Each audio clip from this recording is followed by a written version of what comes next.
and welcome back to our TV studio here in the Palais de Congrès in the heart of beautiful Paris for our continuing coverage of the World Conference on Lung Health. You're watching Union Live with me, Nadine de Reza. Well, we're taking a look now at a major move forward in the Union's publication of research. The organisation is launching a new journal to publish those authors funded by agencies such as the WHO and the Gates Foundation, mandated to present their work in open access publications.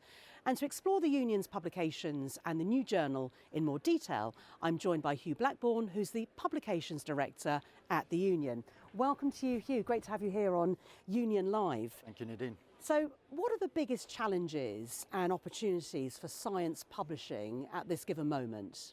So the big exciting development is the major shift to open access. Traditionally, authors wrote for journals where the access to those articles was via a subscription. So the libraries would pay for a subscription and then anybody within that institute could read the content. Open access is where the agencies that pay for the researchers pay for an open access fee, and that means that is open. Anybody can read it. And so there's no barrier to access anywhere. And so readers in low-income countries, high-income countries, middle-income countries, everybody can access it. Whether you're a patient, a carer, a researcher, scientist, student, everybody gets access. But as a consequence of that, we're having to adapt our own publishing programme and make it suitable and fit for purpose. So yes, just on that, how are you actually adapting your union's journals to address that change, to make it fit for purpose? I'd imagine that's quite a challenge. It is a challenge, but it's a good one, and we've already embarked on it. So the union, part of our mission is recognising the importance of dissemination of knowledge. We're doing this research so that it gets communicated down to all the people that need it. And so back in 2011, Don Ennison, who was a very important person within the union, he launched a journal called Public Health Action, which was open access. And that was for operational research. And at the time, it was seen as a very brave move because open access wasn't the norm. But he did it, took it on and did it. And we're now following that same initiative to launch an open access version of our flagship journal, the IJTLD, and it's going to be called IJTLD Open, which I'm afraid is a mouthful. But it's the best way of signalling what it is. And that's going to be launching very soon now, in about 6 weeks' time, January 2024. And we're having a call for papers, so to all the academic authors out there watching this, please send us your submissions and we'll happily peer review it, and we look forward to launching. And so what do you see the advantages of that international journal? I'll try and pronounce the mouthful as well, the IJTLD Open. I did it. Perfect. So the advantage, as I say, it's anybody can access it. There's no barrier, there's no restriction. So that's researchers, it's members of the community. If you're a patient with a particular condition and you have an interest in that condition, why should you be restricted from reading it? Or if you're a carer for somebody, if your child has asthma and there's a new therapy and you want to read it, you go to the website and you're blocked. It's crazy. So open access means everybody can read it. And so for authors, that's pivotal. And for readers, that's pivotal. It's going to be a benefit all round. And mentioning authors, surely this has got to be in the step of right direction for them, because some of the major publishing houses, would have restricted access even to authors in the past if it wasn't open access. Yeah, so traditionally, the publishers, and if you think of the large publishers that operate in this sphere, they hold copyright over the academic author's work.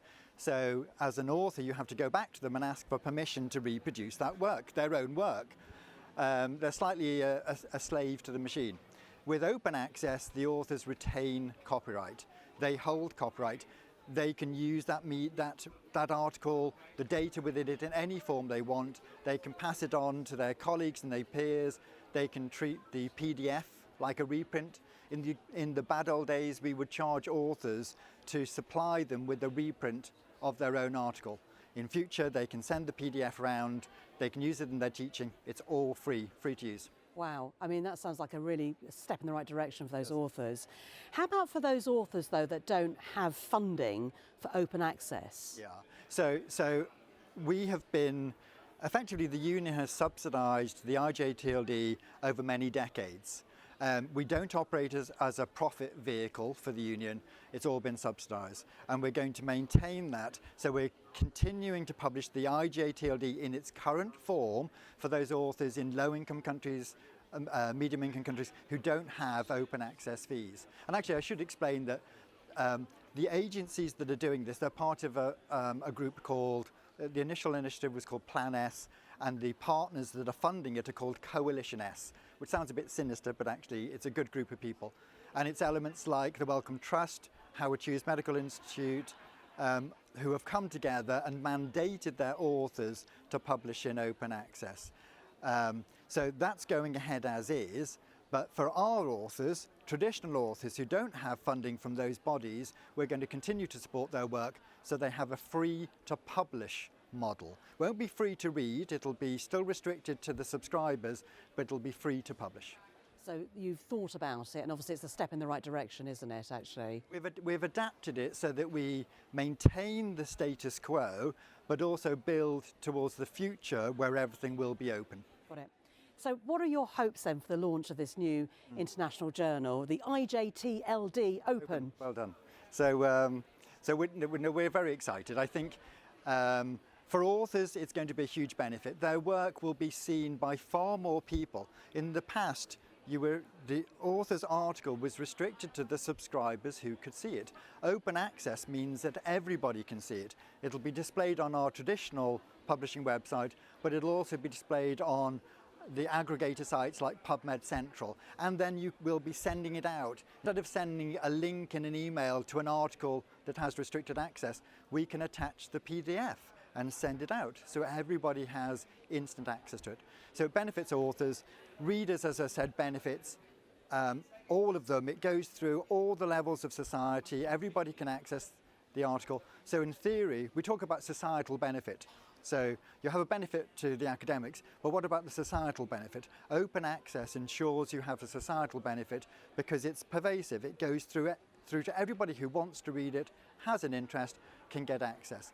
And ultimately we're doing this because we want to make a difference. We want to see that, these terrible conditions, they're answered, they're addressed. We have the research to do this. We're making improvements all the time, so we just need to communicate it better. Hugh, good luck with the launch, and thank you so much for joining us here on Union Live. That's Hugh Blackbourn, Publications Director at the Union. Thank you so much. Thank you very much.